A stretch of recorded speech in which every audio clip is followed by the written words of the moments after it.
Hello and welcome back to Reading Time with Mr. Dave. In today's episode, we're going to look at Double Trouble Groundhog Day, written by Bethany Roberts, illustrated by Lorinda Bryan Cully.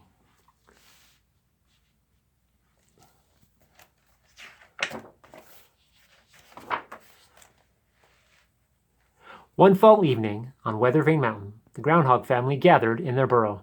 They were enjoying one final filling feast before their long winter nap. The twins, Gregory and Greta, squabbled over the last piece of pumpkin pie. "I got it," said Gregory. "I got it first," cried Greta. Gregory poked Greta. Greta bumped Gregory. Gregory tweaked Greta's tail. Greta pulled Gregory's ear. "Twins," said Dad Groundhog, shaking his head. "Double trouble," said Granny Groundhog with a smile. Late breaking news, late breaking news. Grampie Groundhog stood up and clinked his glass. "There's a change in the wind," he announced. "As you know, every year on the second day of February, I pop out of the ground. If I see my shadow, there will be 6 more weeks of winter. If I don't see my shadow, well, we'll spring into spring." Gregory stopped poking Greta to listen. Greta stopped bumping Gregory to listen. "But I'm getting old and a bit under the weather," said Grampie. "So I'm turning our family forecasting job over to one of you youngins." The twins jumped up and down. "I'll do it," cried Gregory. "No, I want to do it," cried Greta. "Me," said Gregory. Me, cried Greta. "We will draw straws," said Granny Groundhog. "The one with the longer straw gets the job." Gregory pushed his glasses back on his nose. "I'll be in all the newspapers," he said. "I'll be on TV," Greta said. She danced a happy star dance all around the room. "Greta, you pick," said Grampie. Greta stopped dancing, squeezed her eyes tight, and wished. Then she picked a straw. "I get the job," crowed Gregory. "I'll be famous." He looked at himself in the mirror. "Gregory the Great." "Gregory the Gross," said Greta. "Poor loser," said Gregory.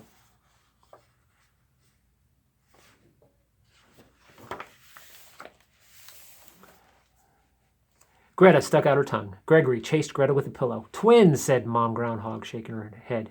"Double trouble," said Grampie with a wink. "Time for bed," said Dad Groundhog. "The world is counting on you, Gregory." "You betcha," said Gregory, brushing his teeth. Gregory the Great, world-famous forecaster, preparing for bed. Greta rolled her eyes.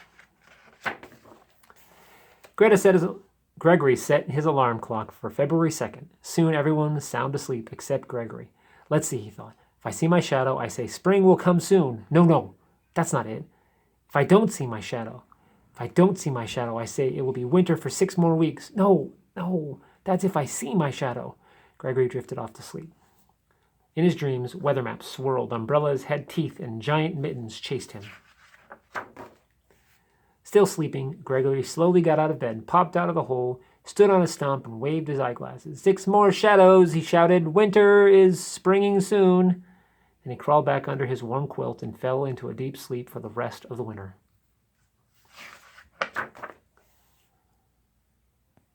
Ring!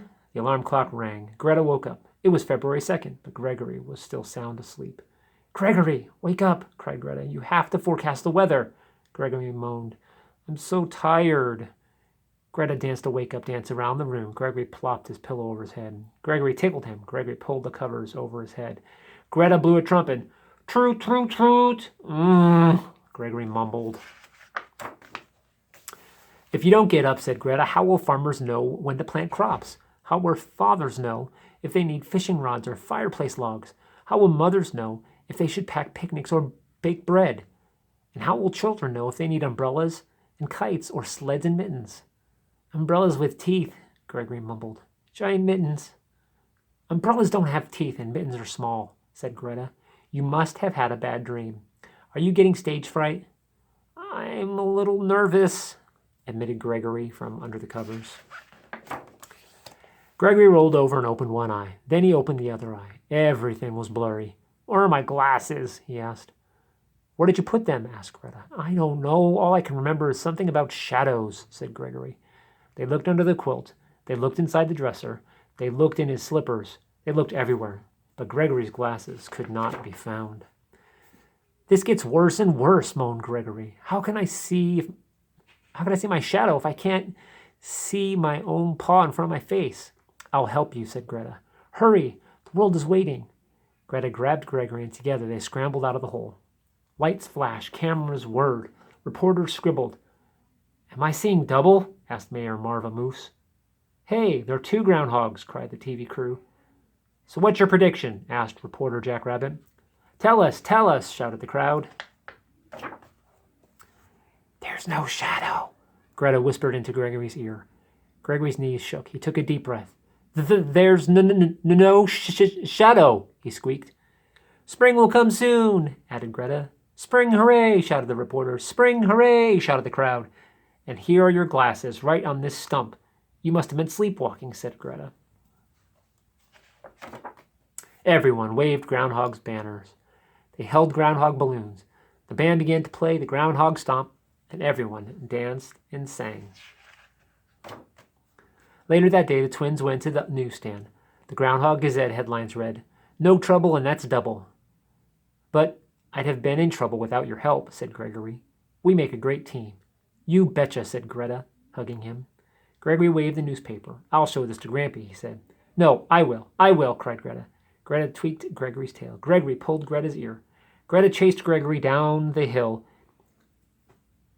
around a bush, and into the burrow.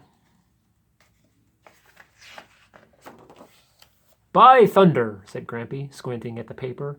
You 2 young'uns sure are fine forecasters. Not a shadow of a doubt. Gregory pushed his glasses back on his nose. I can't wait till we can do it again next year, he said. We? Asked Greta. Of course, said Gregory. Greta grinned. Make that double.